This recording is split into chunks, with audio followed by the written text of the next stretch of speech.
5월 11일 주요 테마 같이 한번 살펴보도록 하겠습니다. 자, 오늘 큰 폭으로 오르긴 올랐는데 종목별 쏠림 현상이 좀 심합니다. 아무래도 지금의 올라가는 현상 자체가 국내 자본만으로, 즉 개미와 기관만으로 되는 것 같지는 않고 외국 자본의 어떤 투입이 필수적이라고 보는데, 그게 어떤 형태로 들어오고 있는지는 저희가 다 파악하기는 힘들어요. 외국인이 정말 그 외국의 이름을 달고 들어오는지, 아니면 국내의 자본이 또 외국의 이름을 달고 오는 경우도 있고, 순수한 내국 자본인 경우도 있습니다. 그래서 그런 부분들을 생각해 볼 때 그냥 단순하게 외국인, 기관 이런 형태로 구분된 현재 구분 방식으로는 실제로 외국인이 어떻게 움직이는지는 알기가 조금 힘들다, 이렇게 보여집니다. 자, 일단 주요 테마 한번 같이 볼게요. 실제로는 반도체 장이었습니다. 그죠? SK 하이닉스가 13% 오르는 기염을 토하고 있고, 삼성전자도 이제 5, 6% 정도 오르는 건 굉장히 상식적이라고 할까, 그냥 흔하다고나 할까, 이렇습니다. 예. 반도체에 있어서의 다른 모멘텀은 별로 없어요.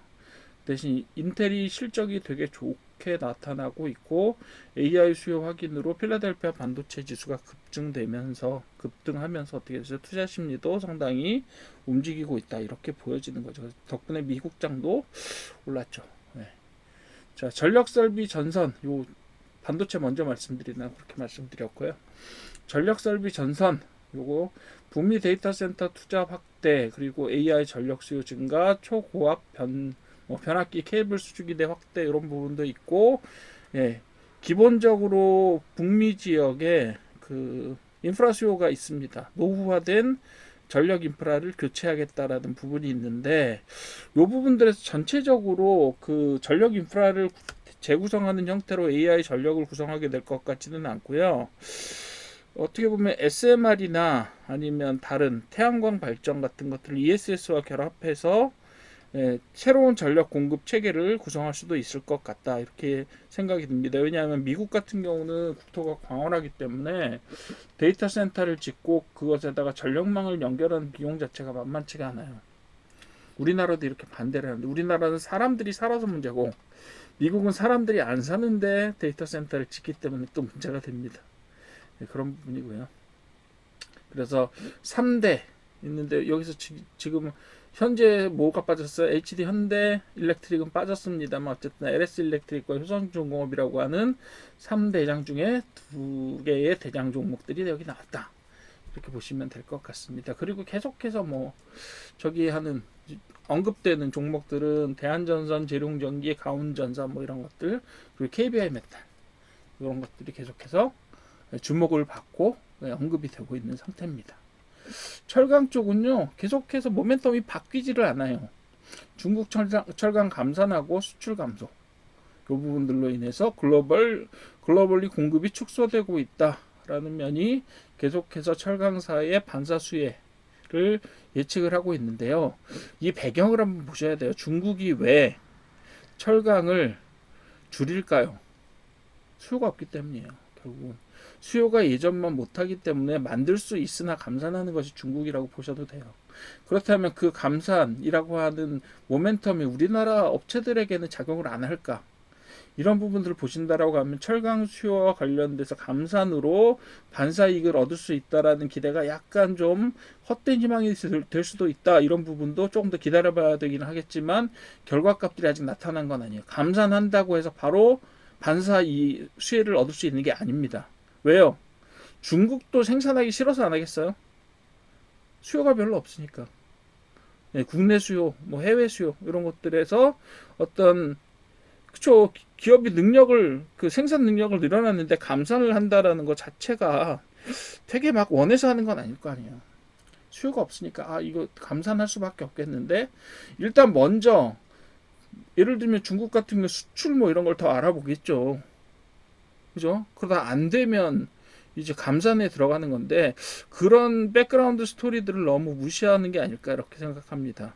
단순히 감산을 했더니, 감산을 했다는 소식 덕분에 우리나라 철강 쪽에 종목이 올라간다, 이 얘기는 뭔가 그 뒤에 있어야만 되는 이야기, 중요한 이야기를 생략해버리고 중간을 뚝 잘라서 기사를 써버린 듯한 그런 기운이 없지 않습니다. 그러니까 그런 부분들은 철강 부분이 조금 이제 주의 깊게 보셔야 되는 부분 중에 하나라고 생각하고, 증권은 뭐 당연히 코스피 사상 최고가를 찍고 이제 8천이 눈앞에 보이고 있는데 당연히 올라가겠죠. 그런데 이 쏠림 현상이 너무 심하다라는 거, 이 부분들이 결국 우리나라 주식시장의 추가적인 성장을 막는 게 될 수도 있어요. 거기에 장애물이 될 수 있다. 이런 부분들을 좀 생각해 보시면 될 것 같고요. 로봇 피지컬 AI는 LG전자가 로드맵을 공개했는데 제가 볼 때는 그 정도 따라갈 수 있을까라는 생각을 솔직히 합니다. LG전자의 야심찬 로드맵에 비해서 기술적인 수준이나 수요 수준이 LG전자가 원하는 대로 가줄 것인가. 사실상 목표의 마일스톤을 잘 못 맞추고 있다라는 이야기들이 들리고 있어요. LG전자에서. 실제로 그리고 LG전자에서 만들어낸 XAI 같은 경우도 실효성에 있어서 의문을 제기하는 몇몇 분들이 계시더라고요.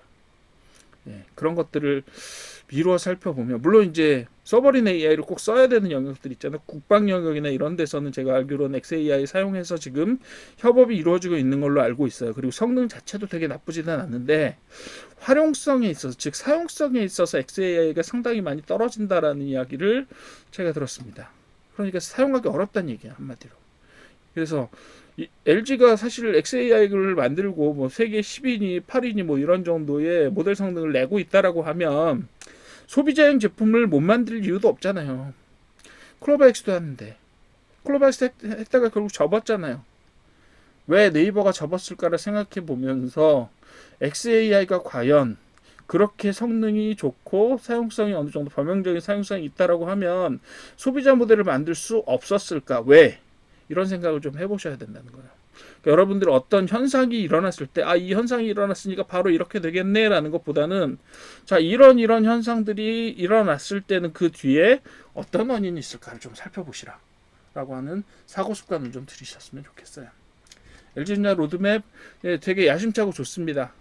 즉 삼성전자와 삼성전자 아니죠. 죄송해요. 삼성전자도 맞기는 맞는데 삼성전자와 현대자동차가 생산 현장에 휴머노이드 로봇을 투입하겠다면 LG는 자, 우리는 가정시장을 잡겠다. 저는 좋은 차관이라고 봐요.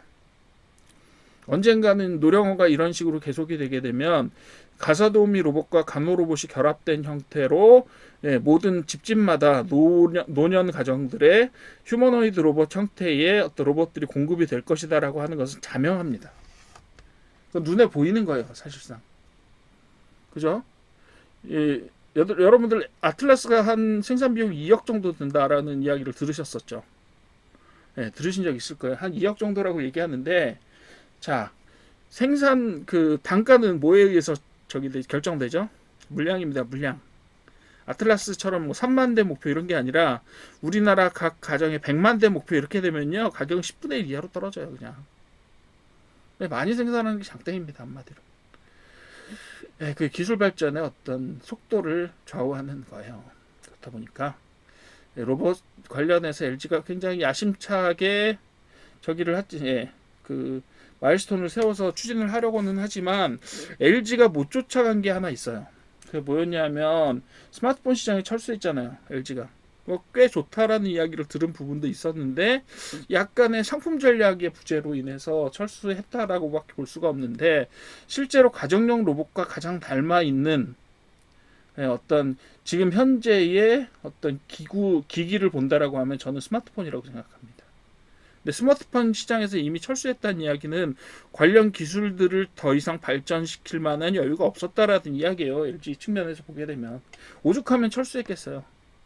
LG도 뭘 하고 싶었냐면 스마트폰 기술을 통해서 홈 오토메이션의 중심축에 스마트폰을 놓고 싶어 했어요. 그렇기 때문에 1년에 몇백억씩 적자를 감수하면서 거의 10년 넘게 끌어왔잖아요, 스마트폰을.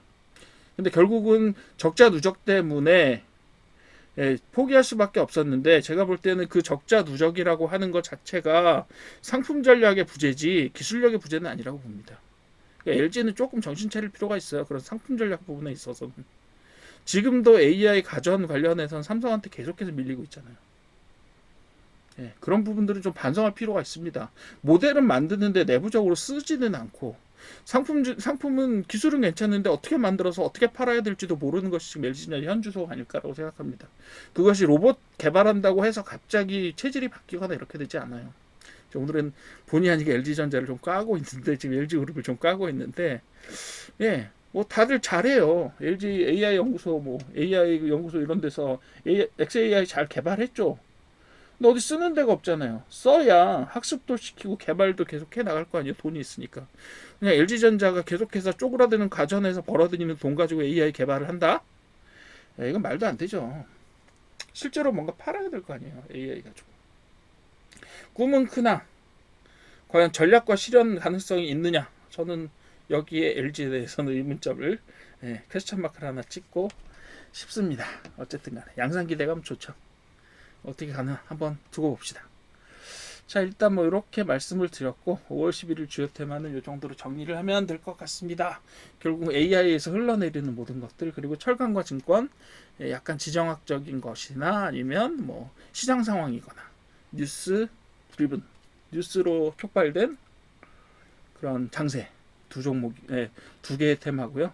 세 개의 테마는 결국은 다 AI에서 흘러내리는 반도체, 인프라, 그 다음에 활용 영역, 이렇게 세 개가 하나씩 저기 사이좋게 나왔네요. 그죠? 예, 이렇게 사이좋게 나왔습니다. 요거 제가 지금 말씀드리는 거 조금 궁금하신 분들은 주간 테마 한번 보십시오. 주간 테마에 제가 5월 첫째 주 테마 잘 올려놨으니까 그거 가지고 한번 보시면 될 것 같습니다. 자, 오늘 일일 테마는 이 정도로 정리하도록 하겠습니다.